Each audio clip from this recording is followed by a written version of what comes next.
This is the Everyday AI Show, the everyday podcast where we simplify AI and bring its power to your fingertips. Listen daily for practical advice to boost your career, business, and everyday life. What should schools be doing now to benefit from AI in the future? It's something that we talk about a little bit here on the Everyday AI Show, but I think what schools are doing now when it comes to AI, are they using it? Are they banning it? Do they have a policy? Do they have a plan? I think so much of what schools are doing today is going to greatly impact our collective tomorrow, not just for the students in school, but for our economy, for our society. I think this is a very important conversation to have. So we're going to be talking about that today and more on Everyday AI. What's going on, y'all? My name's Jordan Wilson. I'm the host of Everyday AI, and this show is for you. It is your daily live stream, podcast, and free daily newsletter helping everyday people like you and me not just learn generative AI, but how we can all actually leverage it. In today's conversation about what schools should be doing now for an AI future is no exception. I think this is an extremely important conversation and have a great guest for today. But before we dive into that, let's do as we do every single day and dive into the AI news. All right, so Microsoft is making a $1.5 billion investment in UAE company G42. So according to reports, Microsoft will invest $1.5 billion in the AI firm G42 after the company agreed to end cooperation with China and pivot to American technology. Microsoft's investment in G42 is a significant move in the field of AI and shows the increasing importance of the UAE in this industry. So this partnership will focus on AI technology and infrastructure to underserved nations in the Middle East, Central Asia, and Africa.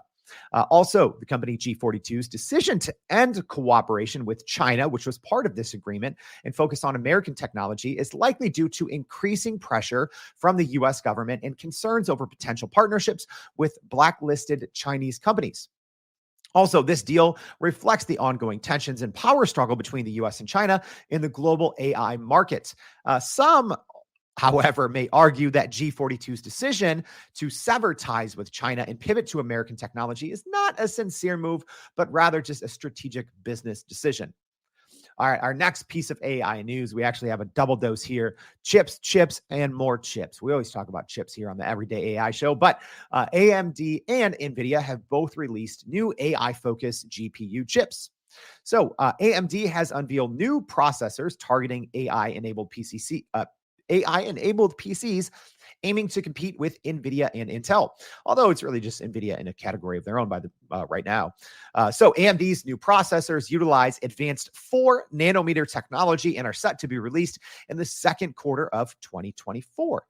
Gartner is predicting that AI PCs, kind of a new terminology, will make up 22% of all PCs by 2024. So what that means is essentially PCs or computers that have the ability to run generative AI locally, such as large language model, edge devices, etc. Not to be undone, NVIDIA silently released updates to its GeForce RTX lines of GPUs, which are aimed at consumer computing and not, cloud computing. So NVIDIA released the RTX A1000 and the A400 entry-level GPUs.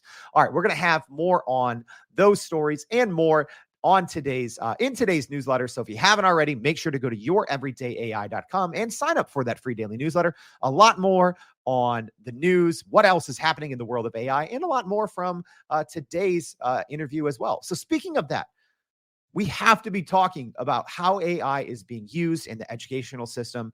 So don't worry, you're not just going to hear me go on a rant because I've done that probably once before. So let's go ahead and bring on our guest for today. So please help me welcome Darren Coxon, the founder of Coxon AI. Darren, thank you so much for joining the show.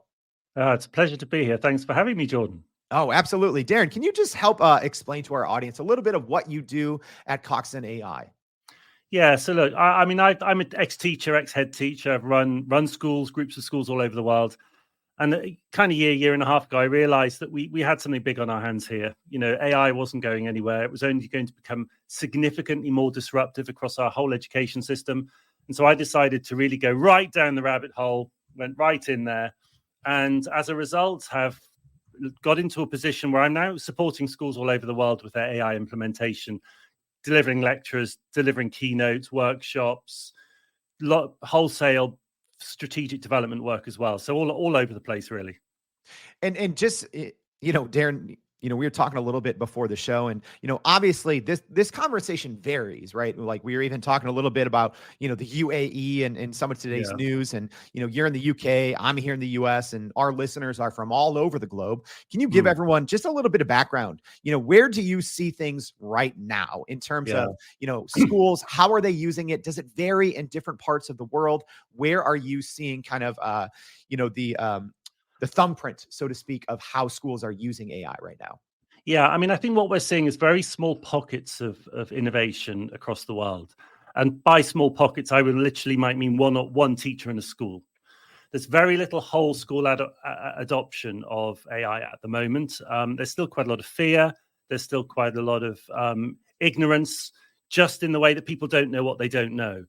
I think we're not at the moment seeing that wholesale adoption of AI. We're just sort of seeing one or two people who are kind of playing around the edges and finding their way and feeling their way through. So I think we've got quite a long way to go yet. And Darren, you know what? Like, if I would have hit the rewind button to maybe a year ago or 2 years ago, I think that what you just said would make a lot of sense.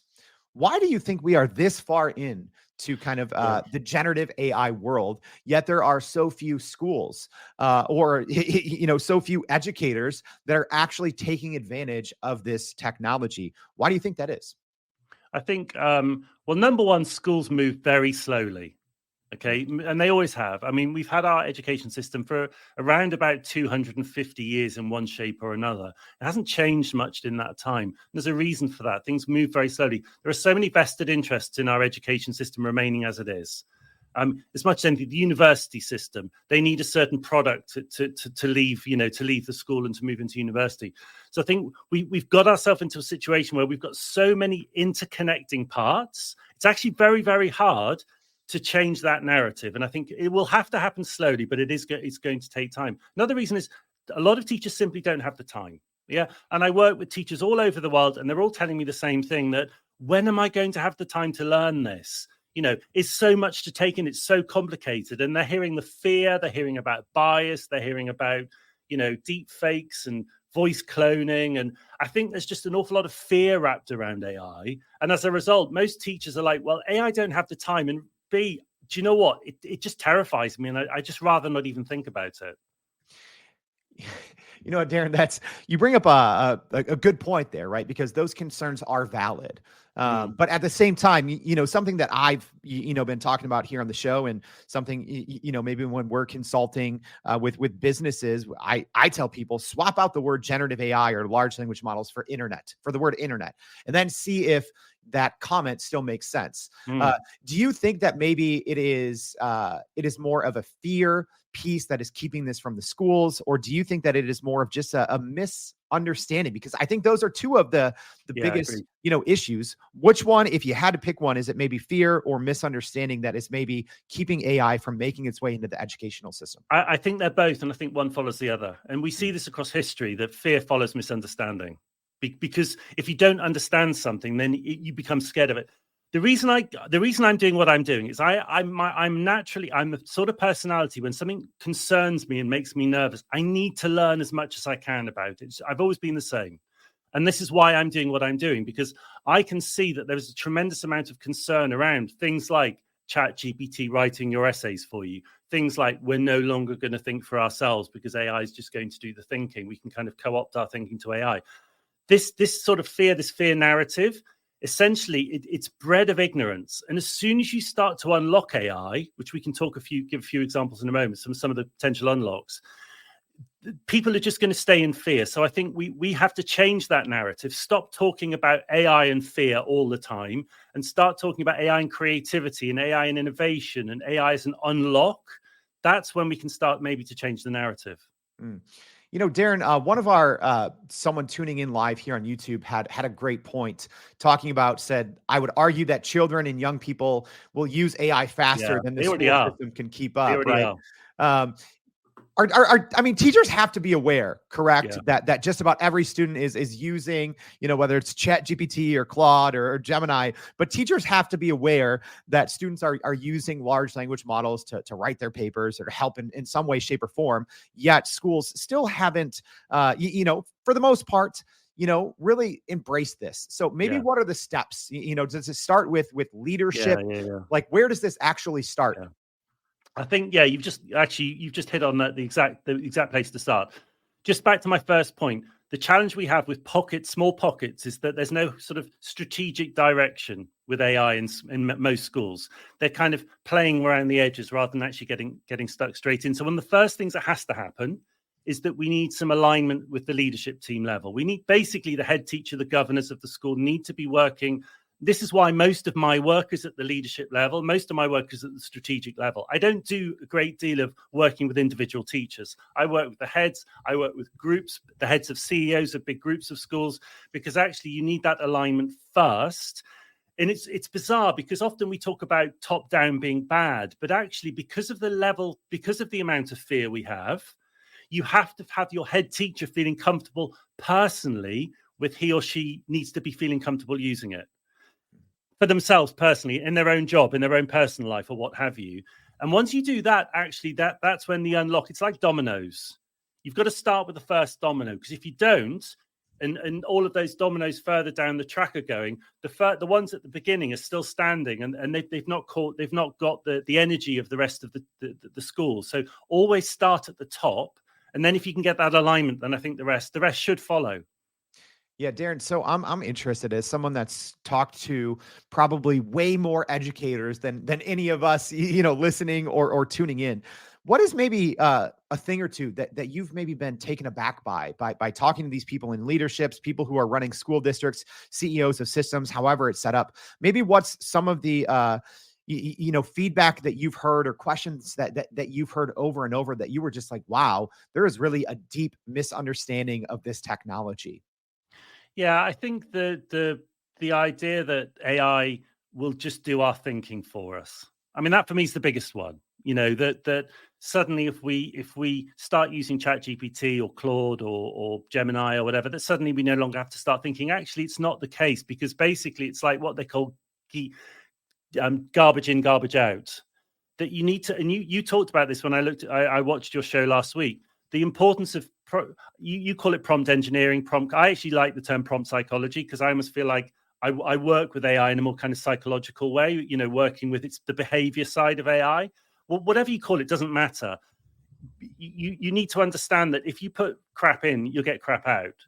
And so actually, you've got to be a critical thinker. You've got to be a really good writer to be able to get decent stuff out of AI. So actually, it's not about making you dumb. It's actually just using your brain and your intelligence and what have you in different ways. So definitely think that's the one. One of the first things I talk about is actually it won't, if you use it properly, it's not going to make you stupid at all.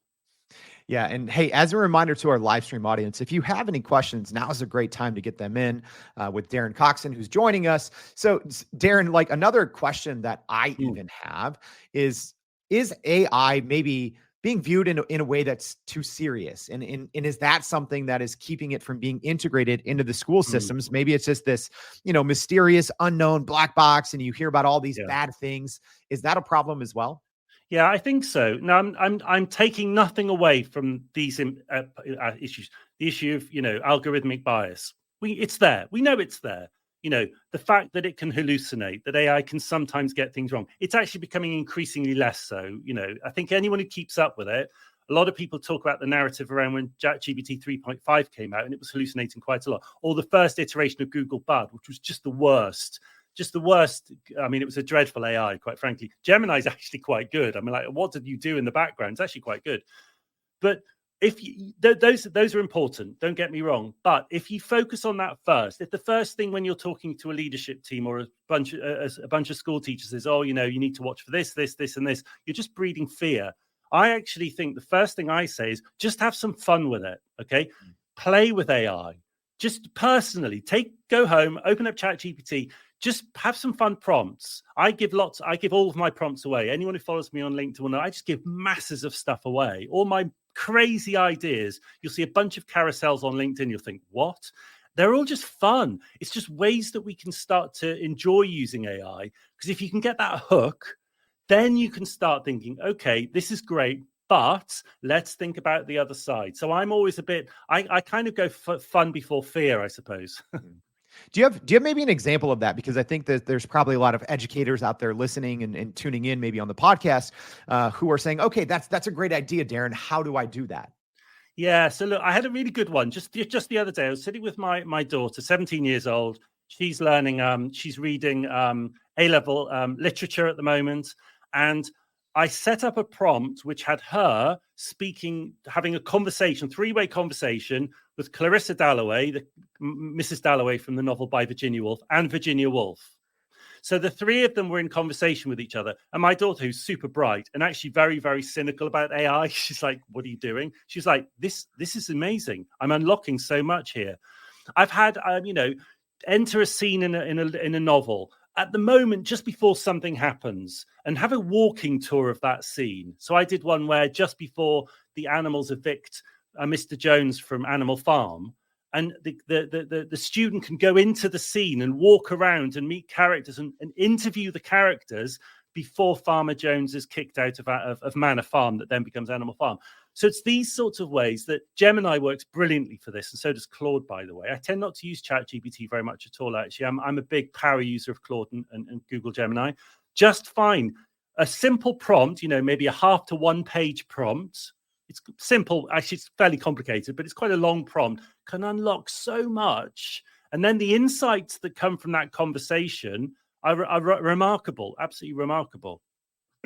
Yeah. And maybe that's a great example, I think, right? Like that your daughter could go in there and learn in a new way. I'm also curious, do you think that maybe not just teachers, but educational systems, are they maybe afraid? Do they maybe look at large language models as a competitor and say, okay, well, hey, we don't want this tool out there that's free or low cost to do a better job or as good of a job as us? Is that an issue? It is. And I think that's one of the point I made before about one of the biggest kind of misnomers. That's the other one. It's like, oh, AI will take our job. It won't. It just won't. So you need to understand that AI, it's the garbage in, garbage out. AI just sits there waiting to be used. AI doesn't make the first move at the moment. I mean, it will in future, but right now it doesn't. People need people. Children need adults. They need role models. They need people to inspire them. They need people to encourage them. AI is not going to do that. AI is great as a support tool. It's like a really good learning support. I would say it's like a really great learning support assistant. But it's not going to be the person that drives that learning forward. So, but having said that, if a student interacts with an AI that's friendly and chatty and personable, and then they go to their teacher who's tired and stressed and irritable and just talks at them, like the guy from Ferris Bueller's Day Off, that kind of teacher, the one from that scene at the beginning of Ferris Bueller's Day Off, if you've got that sort of teacher, then do you know what? They are probably going to prefer the AI. So it's up to teachers to up their game, because if they don't, lots of them are going to find that actually kids prefer the AI to use. So I think this is a big debate that we have to have. But broadly speaking, no, I don't see AI suddenly replacing teachers overnight. It's just not going to happen. Yeah. On the opposite side, Darren, so, we've talked and I've asked questions about, hey, what are some of the common, feedback that you hear from educators saying, hey, we don't want it because of this. Do you have any instances or any examples of schools that have used this in the right way, right? Like, whether it's, statistics or just, something anecdotal that you've seen, hey, this school district, they banned this generative AI. Now this is how they're using it. I mean, are we too early to, be able to see things like test scores, shift and things like that? But I'm hoping you can just tell us of maybe an example or two where schools or school districts have embraced generative AI and what it means when you do that.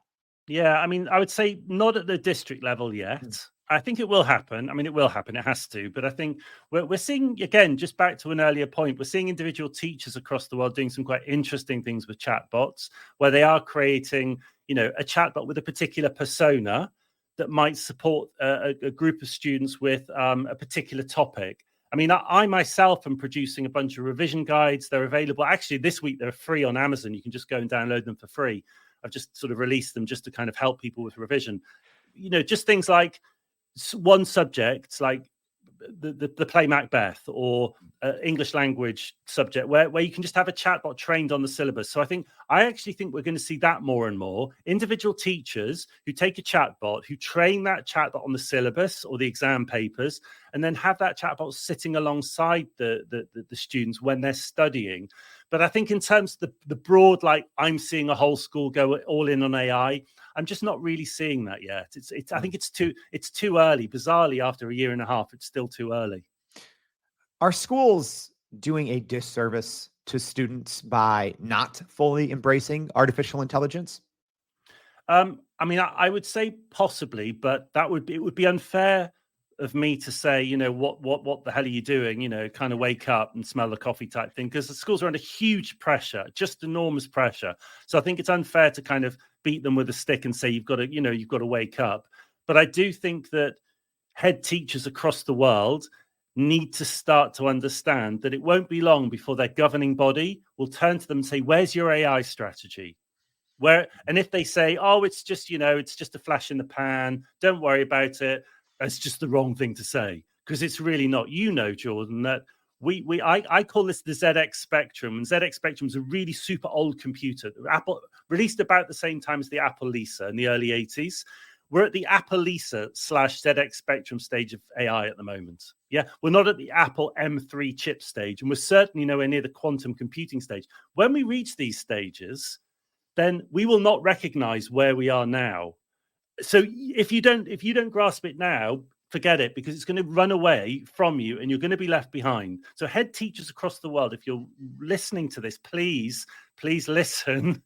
You need an AI strategy.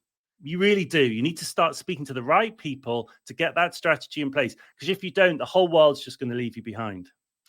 And I know, Darren, this varies obviously greatly depending on, the country, the state, the city, the district, right? But what are some basic first steps for getting that AI strategy, regardless of location, laws, et cetera? What are some of those first steps that school districts or leaders need to take?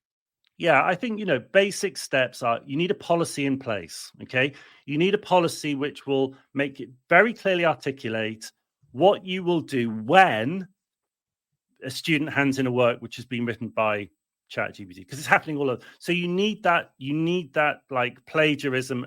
You need a policy in place for safeguarding.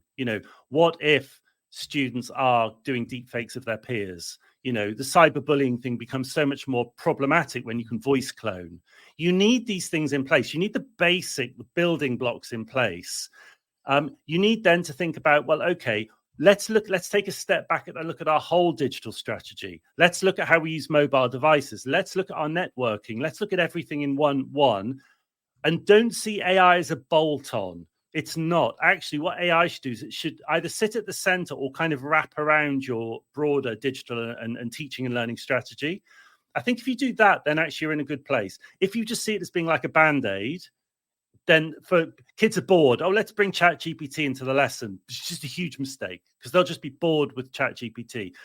This is a really good opportunity, probably the first time in any of our lifetimes opportunity, to take a proper step back and say, okay, this thing is not going anywhere. How is this going to impact pedagogy, space, curriculum, examinations, and then take it from there?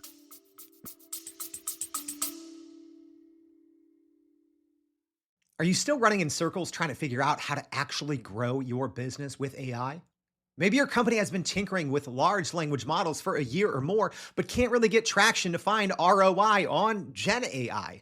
Hey, this is Jordan Wilson, host of this very podcast. Companies like Adobe, Microsoft, and NVIDIA have partnered with us because they trust our expertise in educating the masses around generative AI to get ahead. And some of the most innovative companies in the country hire us to help with their AI strategy and to train hundreds of their employees on how to use GenAI. So whether you're looking for ChatGPT training for thousands or just need help building your front-end AI strategy, you can partner with us too. just like some of the biggest companies in the world do. Go to youreverydayai.com/partner to get in contact with our team, or you can just click on the partner section of our website. We'll help you stop running in those AI circles and help get your team ahead and build a straight path to ROI on GenAI. What, because when we talk about the future, Darren, like my head always goes to a certain space. Are students prepared? And not just students, but I think society, right? Because at least my take, and maybe that's because I'm in this every single day, I see that, maybe a year and a half ago, there was this emphasis on AI jobs, right? But now I think just every single job is going to, in theory, or in some way, shape, and form, be an AI job. Specifically now, are students prepared for what will be required of them, in the first leg of their career? It feels like we're in this middle of this grand experiment, doesn't it? Do you not feel it? It's like we're all in the middle of this kind of grand, like Truman Show style experiment. They keep expecting kind of the Wizard of Oz to appear. Look, none of us know for sure, do we? None of us actually know. All we know is this. Okay, we've kind of got, like, if you imagine an XY axis, we've kind of got bot level at the moment. We've kind of got this kind of level where this is everything below that level. ChatGPT can do better than us, or DALL-E or Midjourney. They can just do better than us. We have to teach above that level. So all of our efforts and energies and our attention curriculum need to be teaching above that level. Because if we teach down below here, what are we teaching? We're teaching kids to compete with ChatGPT. Forget it. It's already better than they are. Midjourney's already a better artist than 99.9% of the world. So don't bother. Teach above that line. So I think in terms of the jobs and careers in the future, all of those jobs and careers are going to be sitting above that line. The problem that we have, of course, that line's rising all the time. It's just getting higher and higher. So, but we need to be sitting at the top. The human skills, debate, what we're doing, the persuasion, presentation skills, debating skills, critical thinking skills, that kind of thinking outside the box, all of that kind of very personal stuff. That's where we need to be sitting. Because if all we're doing is teaching stuff ChatGPT can do, then why we're redundant in that area now.